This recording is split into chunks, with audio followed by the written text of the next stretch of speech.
যে মানুষের মৌলিক অধিকার বিশেষ করে শিক্ষার ক্ষেত্রে আমূল পরিবর্তন আনা। আমাদের সামনে বক্তব্য পেশ করবেন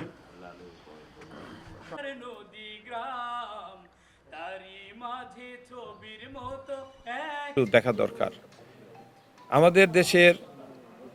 আমি আগেই বলেছি হিসাবে আমি সবসময় একাই চলি, আমার কোনো লোকজন থাকে না। আমার 1982 সাল থেকে শুরু করে 2014 সাল পর্যন্ত এর মধ্যে আমার কোনো গ্যাপ ব্যাপারে আমি সবসময় আল্লাহর উপর ভরসা করে চলি সারা জীবন।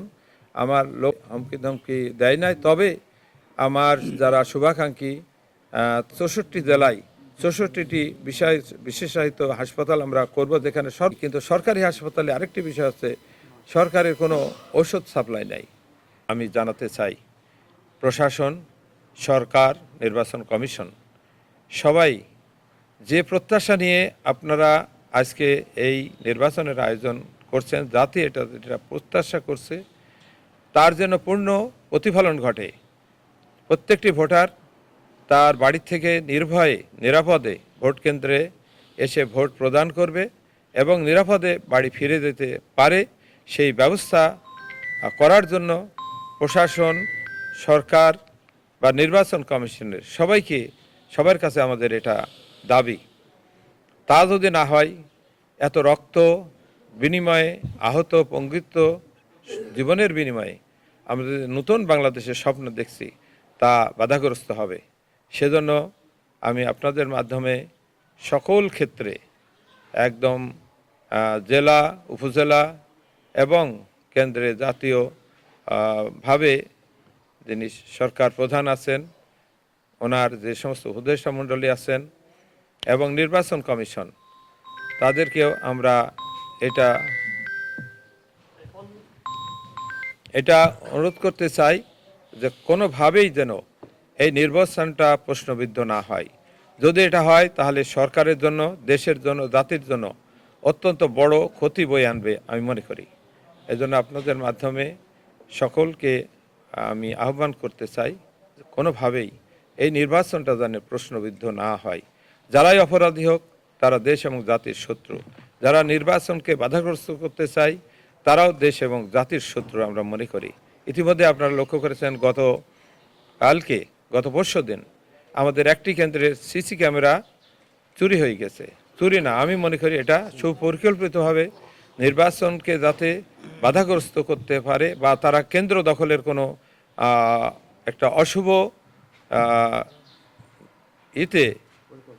পরিকল্পিতভাবে তারা এই কাজটা করেছে বলে আমি মনে করি। গতকালকে আমাদের মহিলা ডিগ্রি কলেজের সিসি ক্যামেরার যেখানে ছিল সেখানে অগ্নি সংযোগ করে পোড়ায় দেওয়ার জন্য তারা চেষ্টা করেছে। এইভাবে বিভিন্ন ভাবে যারাই কাজটা করছে, সরকারের এবং বিশেষ করে পুলিশ প্রশাসনের যারা আছেন, অপরাধীরা কোথায় থাকে, কি করে তারা জানে না এমনটা আমরা বিশ্বাস করি না। অবশ্যই এই সমস্ত দুষ্কৃতকারী, দুর্বৃত্তায়ন যারা করছে তাদেরকে অবিলম্বে গ্রেপ্তার করে আইনের আওতায় এনে আইনানুগ ব্যবস্থা তাদের বিরুদ্ধে নেওয়া দরকার। আমরা এই দেশটাকে আর ওইভাবে ছেড়ে দিতে পারি না।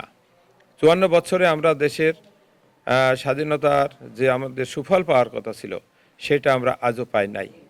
আপনারা লক্ষ্য করেছেন বাংলাদেশ জামাত ইসলামী এমন একটি সংগঠন, এদেশে একদম তাদের কর্মকাণ্ডের ফলে আমরা এই দেশবাসীর সবসময় প্রত্যাশা পূরণের জন্য আমরা কাজ করেছি, দেশের মানুষের জন্য আমরা কাজ করেছি। আমরা কখনোই নিজের বা দলের স্বার্থে আমরা কাজ করি নাই, দেশ এবং জাতির স্বার্থে আমরা কাজ করেছি। ফলে আপনারা বিভিন্ন সময় দেখেছেন জামাত ইসলামীর বিভিন্ন কমিটি গঠন, বিভিন্ন সভা সমাবেশ, বিভিন্ন মিছিল মিটিং, কোথাও আপনারা দেখাতে পারবেন না জামাত ইসলামের কমিটি গঠনের ক্ষেত্রে কোথাও একটি চেয়ার ভেঙেছে বা কোথাও কোনো হট্টগোল হয়েছে, জামাত ইসলামের কোনো প্রোগ্রামে চেয়ার ভাঙাভাঙি বা বসা নিয়ে কোনো বিতর্ক হয়েছে, এরকম কোনো ইতিহাস জামাত ইসলামের নাই। ফলে এই দেশ এবং জাতির কল্যাণে কাজ করতে হলে সুশৃঙ্খল একটি দল এবং দলের নেতাকর্মী থাকা দরকার আমরা বলে মনে করি। সেই লক্ষ্যেই আমাদের আজকের এই 11 দলীয় জোট গঠিত হয়েছে। জোটের যারা আছেন তারাও এই অঙ্গীকারাবদ্ধ। আমি আশা করব আপনাদের মাধ্যমে দেশবাসীর কাছে আপনাদের নতুন একটি স্বপ্নের বাংলাদেশ আমরা উপহার দিতে চাই, যে বাংলাদেশে থাকবে না কোনো দুর্নীতি, থাকবে না কোনো চাঁদাবাজি, থাকবে না কোনো অশুভ কার্যক্রম, থাকবে না একটি মানুষ মানুষকে হত্যা করবে চাঁদা না দেওয়ার দায়ে, একটি মানুষ মানুষকে পাথর মেরে হত্যা করবে, স্বামীকে বেঁধে রেখে স্ত্রীকে ধর্ষণ করবে, এই ধরনের কোনো অপকর্ম যাতে এই বাংলাদেশে আর না হয় সেজন্যই আমরা চেষ্টা করে যাচ্ছি।